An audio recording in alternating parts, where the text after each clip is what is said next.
이제 다시 생물의 다양성 부분부터 수업을 시작하도록 하겠습니다. 그래서 생물의 다양성은 이제 생물이 얼마나 다양하게 지내고 있는지, 다양한 정도를 나타냅니다. 그래서 지구에는 여러 종류의 생태계, 그러니까 여러분들이 뭐 바다, 숲, 갯벌, 사막 이런 거 되게 다양한 종류의 생태계가 우리 지구에 있고, 이제 그 생태계 안에 이제 다양한 생물들이 살고 있고, 그리고 같은 생물 안에서도 다르게 생긴, 같은 종류의 생물이지만 모양이 다르게 생긴, 이렇게 생태계에서부터 이 같은 생물인데 다르게 생긴 생물들까지 되게 다양하게 생물들이 존재를 하는데, 일단 지구에는 여러 종류의 생태계가 존재한다라고 적혀 있죠. 그래서 이거는 이제 바다, 숲, 갯벌, 사막 뭐 이런 것처럼 이런 생태계, 그러니까 생물이 사는 그런 공간이 많이 존재한다라는 말로 알아두면 되고, 그래서 이제 그 지역에 많은 종류의 생물이 살수록, 그러니까 같은 지역 아니어도 이제 다양하게 많은 종류의 생물이 살수록 생물 다양성이 높다라고는 생각할 수 있겠죠.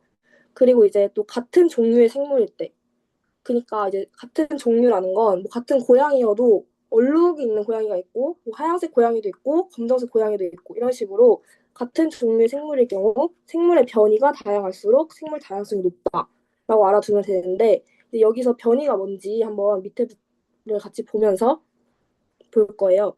이제 변이는 이 정의가 서술형이 나올 수도 있어서 이거는 좀 빨갛게 표시를 하고 변이가 뭔지 여러분들이 딱 이 단어를 보면 이 정의가 나올 수 있도록 공부를 해야 돼요. 그래서 이제 그 변이는 아까 말했듯이 같은 종류, 그러니까 뭐 고양이나 뭐 강아지 이런 같은 종류의 생물이지만 이제 거기서 이제 생김새나 특성의 차이가 나타나는 거예요. 그래서 밑에 예시를 한번 같이 보면 같은 바지락이어도 같은 종류의 생물인데 이제 껍데기의 무늬가 조금씩 다른 거죠. 생김새가 다른 거죠. 그리고 얼룩말도 이제 얼룩말 모두 다 같은 얼룩말이지만 이 얼룩말마다 줄무늬 색이나 간격이 조금씩 다르다 이거예요. 그래서 여기서 가장 중요한 단어는 같은 종류의 생물 사이인 게 중요한 단어고, 그리고 이제 생김새나 특성의 차이 이런 키워드를 중심으로 변이가 뭔지를 여러분들이 이 단어를 보고 스스로 말할 수 있도록 익숙해져야 돼요. 그래서 이제 생물 다양성이 증가하는 과정을 한번 볼 건데, 이제 생물이 어떻게 다양해지냐 이거를 말하는 거예요. 그래서 이제 같은 종류였던 생물들이 서로 다른 환경에 적응하는 과정에서 이제 뭐 같은 종류의 생물인데 같은 환경에 적응을 하는 동물도 있고 적응을 하지 못하는 동물도 있겠죠. 그래서 이제 각각의 환경에 유리한 생물이 살아남는 거예요. 그러니까 예를 들어서 뭐 A라는 구역이 있는데 여기에 뭐 동그라미라는 생물도 살고 있고 세모라는 생물도 살고 있고 네모라는 생물도 만약에 살고 있다고 생각을 해요. 근데 여기서 이제 이 세모랑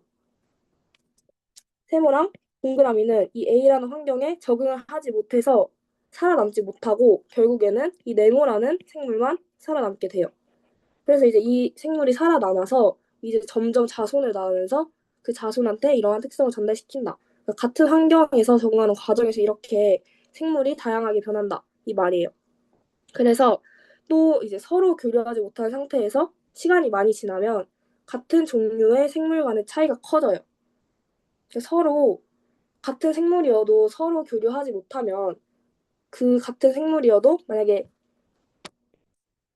A 무리가 있고 B 무리가 있는데 이 서로 교류하지 못하면 같은 생물이어도 서로 이제 뭐 특성도 달라지고 생김새도 달라지면서 완전 다른 특성을 지닌 그런 무리로 달라지는 거예요. 그래서 예를 들면 여우를 보면 여우는 어쨌든 같은 여우라는 동물인데 북극 여우는 북극에서 살고 있고 사막 여우는 사막에서 살고 있잖아요. 그래서 이제 그 각각 사는 그런 장소에 맞춰져서 각자 유리한 특성을 지닌 그런 신체적인 구조로 북극 여우는 말단 부위가 작고 사막 여우는 말단 부위가 크다. 그러니까 귀 이런 걸 말하는 건데 북극 여우는 약간 추운 환경에 적응하기 위해서 같은 여우지만 사막 여우와 이제 귀 크기, 뭐 생김새 이런 것들이 달라진다. 그러니까 서로 교류하지 못하는 상태에서 오랜 시간이 지나면 같은 종류의 생물 간의 차이가 커져서 서로 다른 생김새와 특성을 지닌 무리가 된다라고 알아두면 돼요. 이제 그 다음으로 생물 다양성 부분을 볼 건데, 이제 생물 다양성이 높으면 생물 다양성이 높다는 건 어떤 말이에요? 아까 앞에서 배웠죠. 뭐 생물의 종류가 많거나 아니면 생물 변이가 다양하거나 그런 경우에 우리가 생물 다양성이 높다고 한다고 우리가 배웠는데 이제 이 생물 다양성이 높으면 멸종 위험이 줄어서 생태계가 어떻게 안정적으로 유지된다. 이건 당연한 이야기죠. 그래서 이제 생물 다양성이 감소될 수 있는 원인들이 있어요. 그래서 이런 것들을 우리가 예방할 수 있도록 조의를 해야 되는데 먼저 도시가 개발되고 환경이 파괴됨에 따라서 이제 동물들이나 생물들이 사는 서식지가 사라질 수 있겠죠. 그러면 생물 다양성이 감소하겠죠. 그리고 이제 철도, 도로 건설로 인해서 대규모 서식지가 소규모 서식지로 나눠진다. 그리고 이제 외래종, 그러니까 외래에 있는 다른 종이 들어와서 원래 우리나라에 살고 있던 그런 종을 위협해서 고유종의 생존을 위협한다. 라고 알아두면 되고, 이제 그리고 이제 환경 오염과 기후 변화로 인해서 서식지의 환경이 변화한다. 이러한 이유들로 생물 다양성이 감소될 수 있다. 이 부분은 그냥 이런 게 있다라고 한번 읽어보면 아마 문제를 푸는 데는 어려움은 없을 거예요. 그래서 이제 생물 다양성 또 밑에 부분을 보면 이제 생물을 분류하는 기준이 있어요. 그거 우리가 한번 배워볼 건데 먼저 생물 분류라는 거는 여러 가지 특징을 기준으로 생물을 무리지어서 나누는 것이에요. 근데 이제 분류 기준이 뭐 핵이 있는지 없는지 우리 아까 지난 시간에 세포의 그런 구성 요소들을 배웠을 때 핵이 있는지 없는지 세포벽이 있는지 없는지 세포가 몇 개인지 광합성을 하는지 기관이 얼마나 발달이 되었는지 이런 걸 기준으로 생물을 분류하기도 합니다.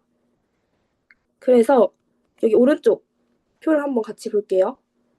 이렇게 5개 정도로 전체적인 생물이 분류가 되는데 먼저 원핵 생물계, 원생 생물계, 균계, 식물계, 동물계 이렇게 있는데 이 단어가 살짝 헷갈릴 수가 있어서 조금 주의해서 이 부분을 집중해서 들어야 돼요.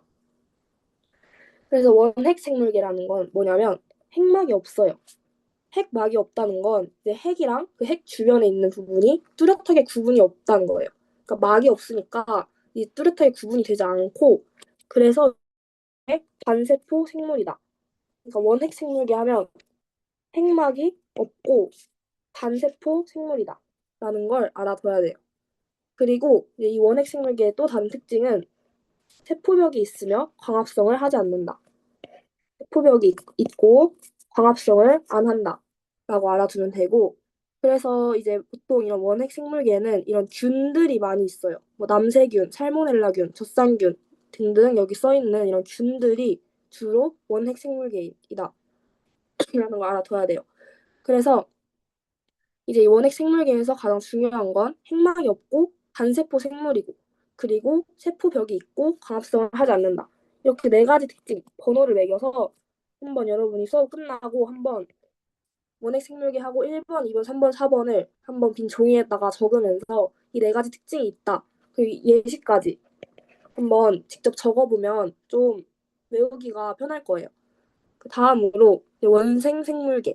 원생 생물계는 뭐냐면 얘는 원핵 생물계는 핵막이 없었잖아요. 근데 얘는 핵막으로 둘러싸인 뚜렷한 핵이 존재한다.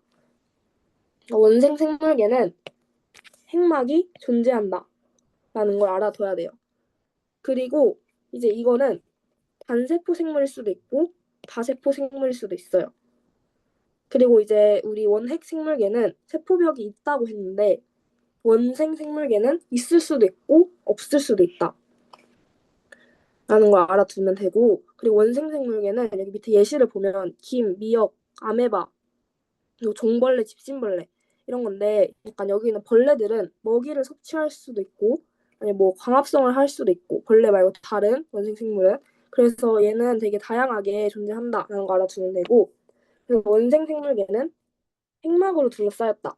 이거 중요하고 그리고 단세포와 다세포 둘 다 존재할 수 있다. 그리고 이것도 세포벽도 있을 수 있는 애도 있고 없는 애도 있고 그리고 먹이를 섭취하거나 광합성을 한다. 이렇게 번호를 매겨서 원핵 생물계와 원생 생물계 이 2가지 단어가 이 하나 차이로 되게 문제를 헷갈리게 낼 수도 있을 것 같아요 선생님들이. 그래서 이제 이거 2개를 잘 뭐 핵막이 있는지 없는지 이게 되게 중요한 특징이어서 이 부분을 잘 알아둬야 돼요. 그 다음 균계. 균계는 핵막이 있어 있어요. 그래서 뚜렷한 핵이 존재한다. 그리고 얘는 어떤 생물? 다세포 생물이다. 그러니까 이것도 핵막이 있다. 균계는 핵막이 있고 그리고 다세포 생물이다. 라는 걸 알아두면 되고 그리고 우리 아까 계속 세포역이 있는지 없는지도 우리가 이 생물계의 특징을 볼 때 중요하게 봤었잖아요. 근데 이제 이 균계는 세포벽이 존재합니다. 세포벽이 존재한다. 이렇게 세 가지 특징, 이거는 이 세 가지 특징을 번호를 매겨서 핵막이 있고 다세포 생물이고 세포벽이 존재한다. 라는 걸 알아두면 돼요. 다음으로 이제 식물계랑 동물계를 볼 건데 식물계는 얘도 핵막이 있어요. 그 동물계도 핵막이 있어요. 그래서 이 전체적인 5개의 원핵 생물계, 원생 생물계, 균, 식물, 동물계 이 5개의 계를 봤을 때 원핵 생물계만 핵막이 없고 나머지 이 4가지는 다 그냥 핵막이 있다고 생각을 하면 돼요. 그래서 만약에 문제에 뭐 원핵 생물계를 제외한 다른 뭐 원생 생물계가 핵막이 없다 뭐 이렇게 다르게 나오면 그거 다 틀린 말이고 그냥 원핵 생물계만 핵막이 없고 나머지는 다 핵막으로 둘러싸여 있다라고 여러분들이 알아두면 돼요. 핵막 부분에서는. 그리고 이제 식물은 다세포 생물입니다. 다세포 생물이고 뭐 뿌리 우리 식물 생각하면 뭐 뿌리 줄기 잎 이런 거 있겠죠. 그런 기관들이 발달했다라는 거 알아두면 되고 그리고 이제 식물 하면은 뭐가 생각날까요? 식물이 양분을 얻는 방법에는 뭐가 있을까요? 광합성을 하겠죠. 그래서 이 식물계는 엽록체가 있어서 광합성을 하고 스스로 양분을 획득한다 라고 알아두면 돼요. 그래서 이제 식물계는 아까 말했듯이 원핵 생물계가 아니니까 핵막이 있고 그리고 다세포 생물이고 그 다음에 엽록체가 있다. 엽록체가 있다는 건 광합성을 한다. 이런 뜻이겠죠. 그리고 이제 동물계도 마찬가지로 이제 핵막이 있고 다세포 생물이고 그리고 이제 동물계는 우리가 지난 중간고사 기간 때 뭐 그 식물에만 있는 그 세포의 구성 요소를 배웠었죠. 그때 세포벽 있었죠. 세포벽과 엽록체 이게 있잖아요. 이거는 식물에만 있기 때문에 당연히 이 없고 그 대신 동물은 다른 생물을 섭취해서 양분을 획득한다라고 알아두면 됩니다. 이렇게 특징들을 번호를 매겨서 한번 수업 끝나고 여러분들이 한번 직접 정리를 해보세요. 그래서 이제 생물을 어떤 체계로 분류하는지를 알아볼 건데 먼저 종 하면은 약간 어떤 종류 이런 게 떠오르죠. 그래서 이건 뭐냐면 자연 상태에서 번식 능력이 있는 그러니까 자손을 낳을 수 있는 생물의 무리 이게 종의 정의예요. 그래서 이제 생물 분류 체계라는 건 이제 이 종부터 속, 뭐 과, 목, 광문계, 강문계 이렇게 점점 큰 범주로 묶어서 나타낸 거예요.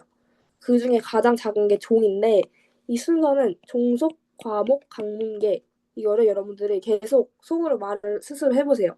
그러면서 한번 외워서 이 종속, 과목, 강문계를 딱 뭔가 문제 나왔을 때 빈칸이 이렇게 다 뚫려 있을 때 채울 수 있을 정도로 이 7글자를 그냥 외워보세요. 그래서 예를 들면 개, 뭐 강아지 그 종을 말하는 거죠.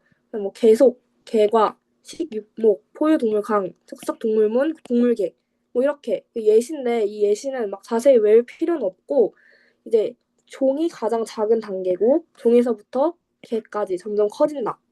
종이 가장 작은 단계고 개가 가장 큰 단계다. 그래서 이 종속, 과목, 방문계 이 순서를 여러분들이 알아두고 객관식 문제에 뭐 종이 가장 작은 단계 이런 문제가 아니라 이제 이 종이 뭐 과가 가장 작은 단계이다 이렇게 나올 수 있잖아요. 그걸 봤을 때 여러분들이 이 종속, 과목, 강문계 이걸 외웠으면 종이 가장 작은 단계라는 걸 알 수 있겠죠. 그래서 이 7글자는 한번 이 순서를 알아둬야 돼요. 그래서 종이 가장 작은 거고 개가 가장 큰 거다. 이쪽 방향으로 갈수록 커지는 거다. 라고 알아두면 될 것 같아요. 그래서 이제 이 밑에 문제를 한번 같이 풀어볼 건데, 이 생물의 다양성 부분에서 선생님이 문제를 몇 개 찝어줄 테니까 그 문제들을 먼저 풀어보세요. 그래서 일단 11번, 12번, 15번, 18번, 그리고 17번. 이렇게 첫 페이지에서 이 다섯 문제를 5분 정도 시간을 줄 테니까 지금 7시 26분이니까 7시 31분까지 한번 이 문제를 풀어보세요. 7시 31분부터 선생님, 다시, 네, 잠시만요. 녹화 정지. 잠깐만.